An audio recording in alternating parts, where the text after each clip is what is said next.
What, in your opinion, makes a car valuable? What makes one of these cars valuable? I know there are varying things.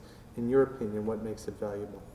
Well, there are no hard and fast rules on what makes a vehicle desirable and valuable. Generally, in my eyes, I look for rarity, exclusivity, pedigree, provenance, history, desirability, usability. When I say that, not so much can it be driven, but how can it be driven, where it can be driven, what kind of driving can be done with it. Are they specific events, or is the vehicle going to be taken just as for something for fun, or is it going to be something just for display?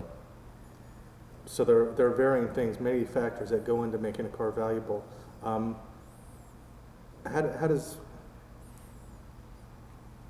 do these cars climb the ladder, I guess, is my question, from being just a regular old car to getting up to being a $1 million car? Every collector has a different list of what they're looking for in a vehicle, which makes it desirable or less desirable. What separates the production common vehicle that has no intrinsic value from that does. It's different for everybody. People are looking for different things. Part of it's going to be the provenance or the pedigree, the history, the uniqueness, where they can use the vehicle. For myself, it has to do a lot of those combinations. Who is the end user for the vehicle? What kind of home is it going to be kept in? How long are these people going to have it? Is this something short-term for a single event, single season?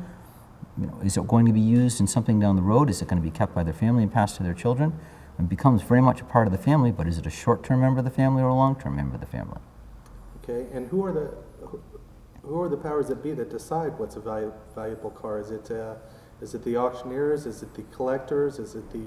Who decides what a valuable car is?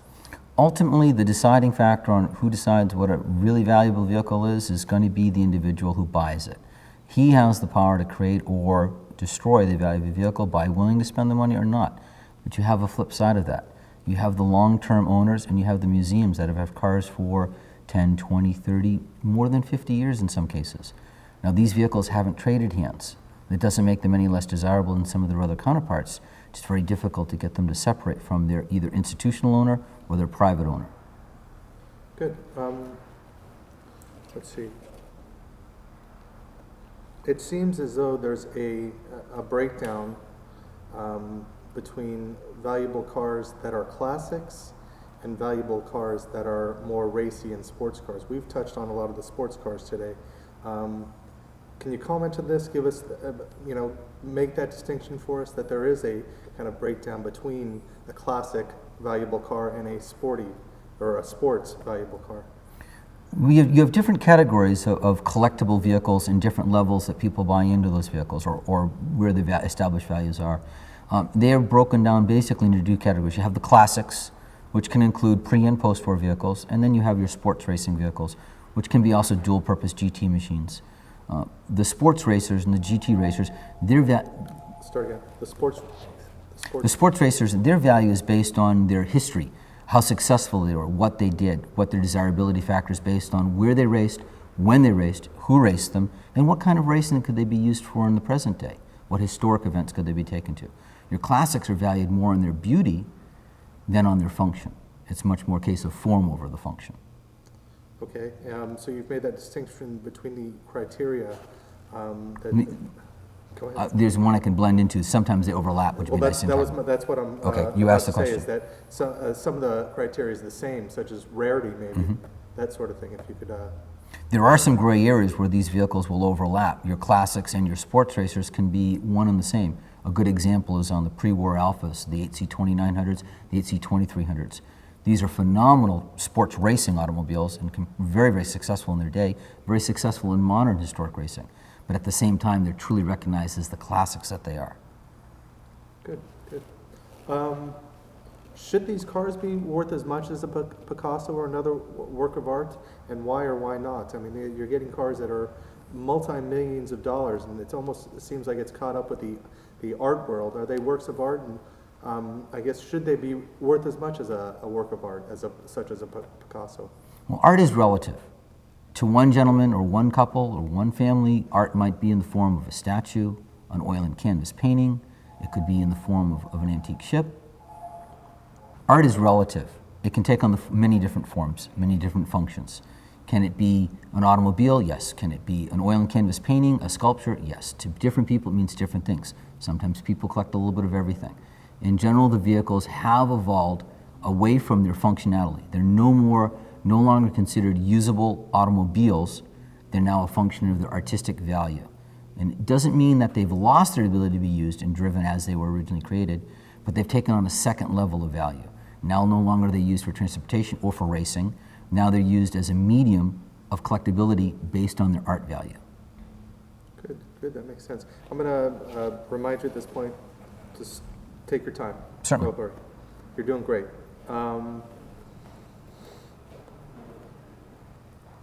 You might want to blend in, suggestion, you might want to talk something about the art, the industrial art. These are automotive industrial art forms. Italian, not where I'm at again, okay. Okay, you had a thought you were going to? The disciplines of the art collector are varied. Sometimes they overlap and sometimes they don't. The sophistication level for the gentleman or the lady that collects an oil and canvas painting may not be the sophistication level for someone who wants to buy a classic automobile or a sports and racing automobile. Good. Like I just mentioned, are these things really works of art or rolling sculptures, and should they be driven and used as such, or should they be put on a pedestal? How do you feel about this? Well, as we've mentioned, many of these automobiles have evolved into a form of art on their own. Go ahead, hang on. As we've mentioned, many of these automobiles have evolved into a form of art all on their own. They can be called industrial Italian automobile art, German automobile art, English, whatever you might want to use. They are artwork. Are they artwork that's just to be put away or put in a museum? Many people would say, no, I'm one of them. I believe the vehicles should be exercised, used carefully, but used and exercised, put through the paces. Keeps them healthy, keeps them refreshed, gets them exposed to people who want to appreciate them. Not everybody can afford them. Many people can appreciate them. Well said.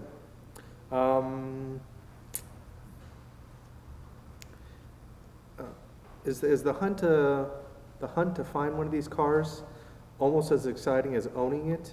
Is it a big game safari? I see people going out and trying to dig up old Duesenbergs and barns and bring them back to life. Is it almost as exciting for these collectors to go out and find these things as it is to just own them? These vehicles create many levels of enthusiasm. It starts with locating the vehicle.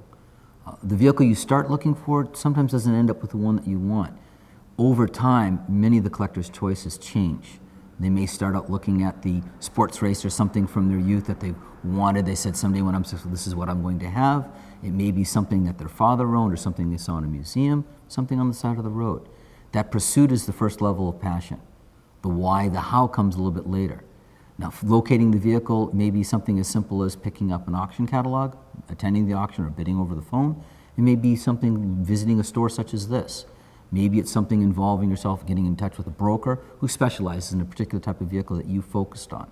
The search is different. For some, they want to get involved directly. That might mean traveling the globe, finding the right vehicle, looking for that certain machine that meets their needs or exceeds it, or it might be something hands-off. Somebody might want to pick up a telephone and call an advertisement out of one of the specialist magazines.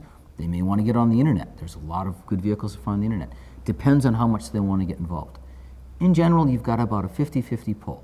You've got those collectors that have the ability, the means, and the time to go out and search for that vehicle aggressively on their own, or they may have the ability and the means, but not the time, and they may need to have an intermediate act on their behalf. Good. Yeah, you talked about, along those same lines, you talked about auctions. Tell us a little bit about auctions, the adrenaline that gets going that at these auctions, and what it's like, the auctions, and how they're kind of related to these excessive value cars. Well, the excitement level in the auction world is really something to be seen. Everybody owes it to themselves at least once, not so much to participate, because that's not for everybody, but to be a witness at something like that. The passion that gets involved in some of the sales is astounding. It doesn't really take too much. A vehicle may come up for sale and go across the auction block at one of the better auction houses and may be sold with very little fanfare for very reasonable money, maybe market money, maybe even above. But what happens when two particular involved buyers focus on the same item, then you never know what can happen. There are cases where one bidder is there and present and looking at the other bidder, and neither will back off. I've seen it many times. It's something to be seen. In many cases, 2, 3, or 4 individuals might be involved. The passion gets going. The bidding keeps going up. I've seen the auctioneers actually slow down the auction for a moment, let everybody take a breath, and move on again, sometimes at even larger increments. The increments change drastically over a quick period of time. Only one person's going away with the automobile. Do these auctions sometimes drive the value of a car up beyond what it's actually worth? I don't believe that the auctions or any individual dealer can drive up the price or the demand on an individual vehicle. That's done by the end user. The person who's going to keep this vehicle for whatever reason or acquire it, depending on how aggressive he wants to be or she wants to be. There's very, very many variables that'll do that, but ultimately it's the end user. Can an auction house change the values? No. Can they make a vehicle that's very valuable available? Yes. Good. Let's talk about the restorers, people who restore these cars and bring them back to life, I guess, if you will. How important are these restorers to the collectors? Is it a symbiotic relationship? Talk about the restorers and their relationship with the collectors. The provenance and the pedigree of the vehicle starts from its completion, when it was new. It carries all the way through its entire life, when it was raced or driven or shown or exposed, when it was sold and traded. But ultimately it falls down to when the vehicle in modern times, how the vehicle is presented. A big part of that presentation is it restored or is it original? In the case of a restored vehicle, the provenance and the pedigree reflects highly on who did the restoration and how it was done. Was it done to an original configuration, or was it done to some sort of a customization? The market right now tends to lead the more expensive vehicles towards originality. And your favored restorers are those who have the wisdom, the knowledge, and the capability to restore the vehicles as they were when they were first completed, or at an important stage of the life where they're most recognized. Great, and make the distinction between some feel that maybe a car should be left in the condition that it's found, and also versus someone who over restores a car. Talk about that over restoring a car, and some who feel that cars should be left as they are found, so that they're historically preserved. There are strong arguments in favor of restoring an original vehicle or leaving it as it is found. It's hard to know where, there's a lot of gray areas, it's hard to know where to call it. Ultimately, the decision to restore an original vehicle falls on the behalf of the end user. The problem with that is that no matter who you're dealing with, he's simply or she is simply a custodian, a temporary custodian of the vehicle they have before them. Now, it may be something they intend to keep for the rest of their lives. We all live a small amount of time on this earth. The vehicles will last far longer than we will. I believe personally that it's far more important to keep a vehicle original than it is to over-restore one. You'll find different regards in different areas, in different circles, and different opinions on this. The restorers that have gained notoriety in recent years try to keep the vehicles as close to originality as possible, but also make them usable and functional, displayable, drivable, and raceable. Good.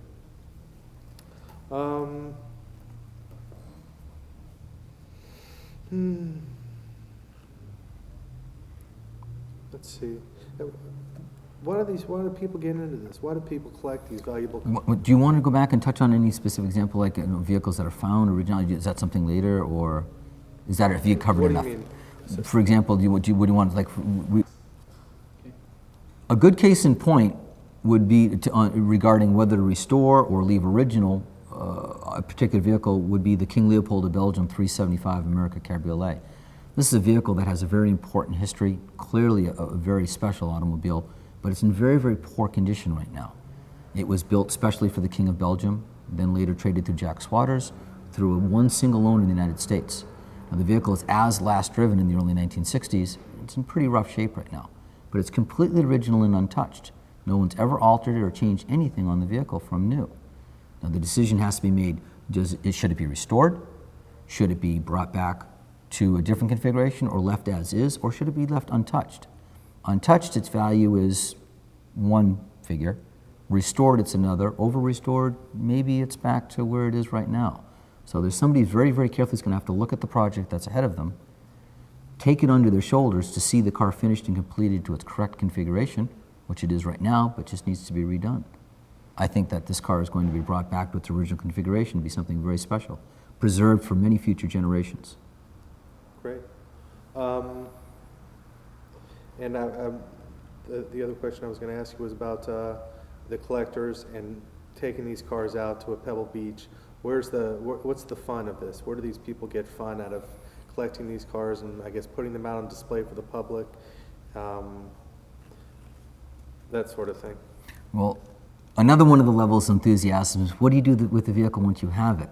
What's the venue? Is it something that's going to sit in your garage on display in a private collection, or is it something that's going to be brought out and shown to the public? If you're into letting the vehicle be exposed, there's several different venues that you can bring these vehicles to. You can bring them to club events, or you can bring them to some of the organized concourses. You can bring them to some of the touring events. The vehicles have to fall in certain categories. Is the vehicle old enough for a certain type of event? Is it the right type of vehicle? Is it custom coach work? What's the venue? Where do you want to bring it?